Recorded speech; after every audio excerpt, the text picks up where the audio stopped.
Family. मैं आज आप लोगों को लाई हूँ एक बहुत ही मज़ेदार सी रेसिपी जिसका नाम है पोटैटो जिंगर फ्राइज, जो बनाने में भी बहुत इजी है, खाने में बहुत लश एंड टेस्टी लगते हैं।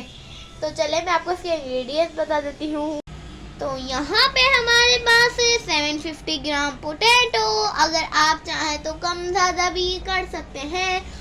और सबसे पहले यहाँ पे हम इसको कट करेंगे, बाकी इंग्रेडिएंट्स आपको बाद में बताएंगे।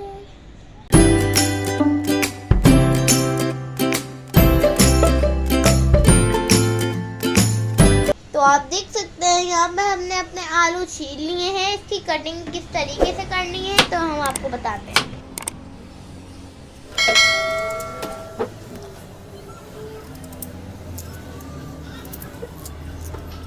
तो हमको इसको इस तरीके से कटिंग करना है, ना ज़्यादा मोटा ना ज़्यादा पतला।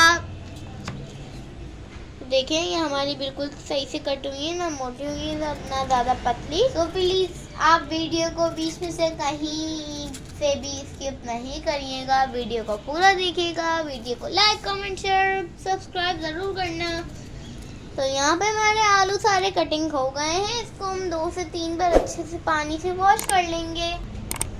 तो यहाँ पे जो हमारा नेक्स्ट स्टेप है वो आपको मैं इसके इंग्रेडिएंट्स बता देती हूँ। यहाँ पे हमने लिया है 1 कप मैदा, हाफ टेबल स्पून लहसुन पाउडर। आप इसको ज़रूर डालिएगा, इससे बहुत अच्छी खुशबू आती है। हाफ टेबल स्पून नमक, half table spoon chicken powder. आप चाहे तो चिकन क्यूब भी ऐड कर सकते हैं, इसको थोड़ा सा पानी में ऐड कर मिक्स करके। Half table spoon chilli flakes, yellow food colour. आप चाहे तो जर्दी का रंग भी इसके अंदर मिक्स कर सकते हैं। अब इसके अंदर थोड़ा थोड़ा पानी डाल के इसका एक स्मूथ सा बैटर बन के रेडी कर लेते हैं।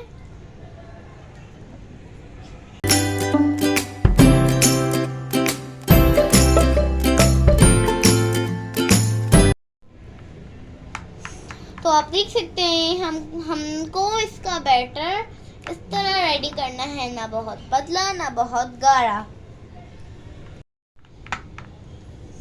तो चलिए अब इसके नेक्स्ट स्टेप की तरफ चलते हैं। तो हम अपने यहाँ पे नेक्स्ट स्टेप की तरफ आते हैं। तो यहाँ पे हमने लिया है एक बार फिर से मैदा।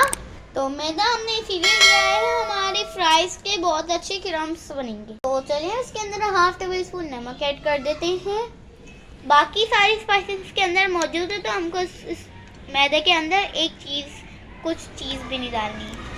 तो यहाँ पे जो हमने अपने आलू कटिंग करके रखे थे, हमने उसको ट्राई कर लिया था। पहले हम इसके अंदर डालेंगे, फिर हम इसके अंदर डालेंगे, डिप करेंगे, मतलब दोनों के अंदर।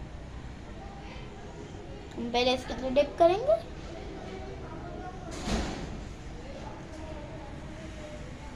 अब इसके अंदर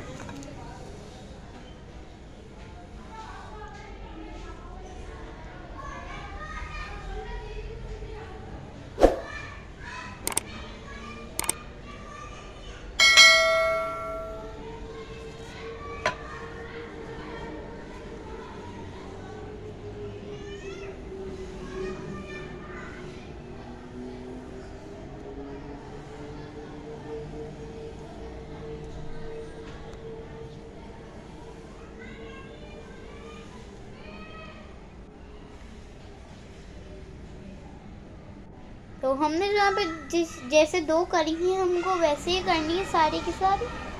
तो आप देख सकते हैं यहाँ पे हमने जितनी हमारे पास चिप्स है उसके थोड़ी बहुत बना के रख ली हैं। तो उसके नेक्स्ट पार्ट की तरफ चलते हैं, यानी कुकिंग की तरफ चलते हैं।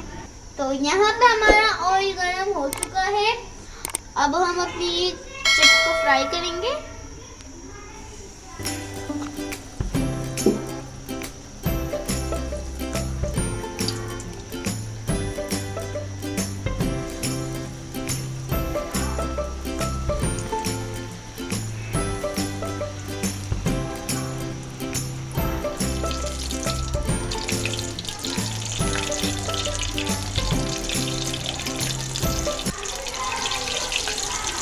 पहले हमारा फ्लेम हाई था, हमने अब अपने फ्लेम को मीडियम कर दिया है। हम इसको अपनी चिप्स को 2 से 3 मिनट तक फ्राई करेंगे।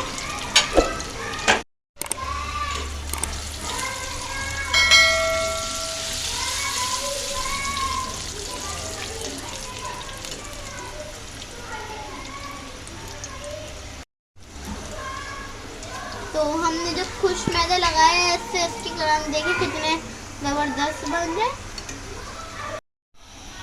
तो यहाँ पे हमारी फ्राइज जिंगर फ्राइज बन के बिल्कुल रेडी हैं। देखिए कितने ज़बरदस्त लग रहे हैं। इसको हम डालते हैं प्लेट में, फिर आपको इसका लास्ट एंड फाइनल लुक दिखाते हैं। तो आप देख सकते हैं यहाँ पे हमारी मज़ेदार सी यम्मी जिंगर फ्राइज बन के बिल्कुल रेडी है। तो प्लीज़ आप मेरी इस वीडियो को कहीं से स्किप नहीं करिएगा, पूरा देखिएगा और इस वीडियो को ढेर सारे like, comment, share, subscribe and comment करना ना भूलें। इंशाल्लाह फिर लौट के आऊँगी नई मज़ेदार सी एक रेसिपी के साथ। तब तक के लिए बाय। मुझे बहुत भूख लग रही है, मैं अपनी चिप्स एंजॉय करने जा रही हूँ और आप भी ये चिप्स एक बार ज़रूर ट्राई करिएगा।